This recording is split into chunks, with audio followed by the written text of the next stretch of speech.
Fish குழம்புக்கு ஒரு பருப்பு தொகையல் பண்ணிக்கலாம். ரொம்ப நல்லாயிருக்கும். ஒரு வாட்டி ட்ரை பண்ணி பாருங்கள். இது ஒரு 1/2 கப் துவரம்பருப்பு எடுத்திருக்கேன். ஒரு 3 பல்லு பூண்டு, உப்பு. இதை அரைக்கும் போது கொஞ்சோண்டு தண்ணி சேர்த்து அரைச்சிக்கலாம். அதை பேன் வச்சுருக்கேன். ஒன்றும் இல்லை, ட்ரையாக தான் வறுத்து எடுத்துக்க போகிறோம்.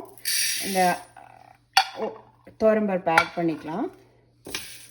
கொஞ்சம் நல்லா லேஸாக ப்ரௌனாக ஆகிற வரைக்கும் வறுத்துக்கணும். தீஞ்சிடாமல் பார்த்துக்கோங்க. ஃபஸ்ட்டு இனிஷியலாக கொஞ்சம் டைம் எடுக்கிற மாதிரி இருக்கும். அப்புறம் டக்குன்னு ப்ரௌன் ஆகிடும். பாருங்கள், கொஞ்சம் அப்படியே லேஸாக ப்ரௌன் ஆகிட்டு வருது. தெரியுதான்னு தெரியல உங்களுக்கு கேமராவில்.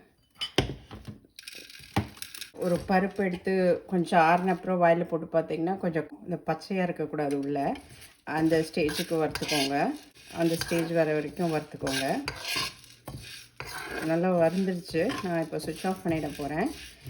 இதை மிக்சியில் சேர்த்து அரைச்சிக்கலாம். இதையும் இந்த 3 பல்லு பூண்டு, இந்த சால்ட்டு ஆறணும். ஆறின அப்புறம் மிக்ஸி ஜாரில் கொஞ்சம் ரொம்ப தொகையல் மாதிரி இருக்கணும். அது கன்சிஸ்டன்சி நல்லா திக்காக. அதனால கொஞ்சம் இந்த அரைப்படுறதுக்காக நம்ம இந்த தண்ணி கொஞ்சம் ஆட் பண்ணிக்கிறோம், அவ்வளோதான். வாங்க மிக்ஸி ஜாரில் ஆட் பண்ணிக்க போகிறேன். வச்சுக்கலாம். இந்த கன்சிஸ்டன்சி பார்த்துக்கோங்க. அதுதான் இட்லி மிளகா பொடி மாதிரி ஆயிடுச்சு. அந்த ஸ்டேஜில் கொஞ்சம் தண்ணி ஆட் பண்ணிக்கலாம்.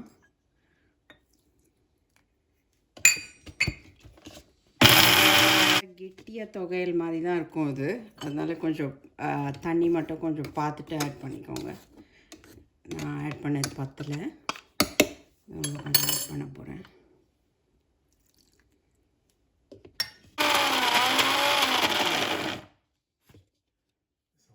கரெக்டாக இருக்குது.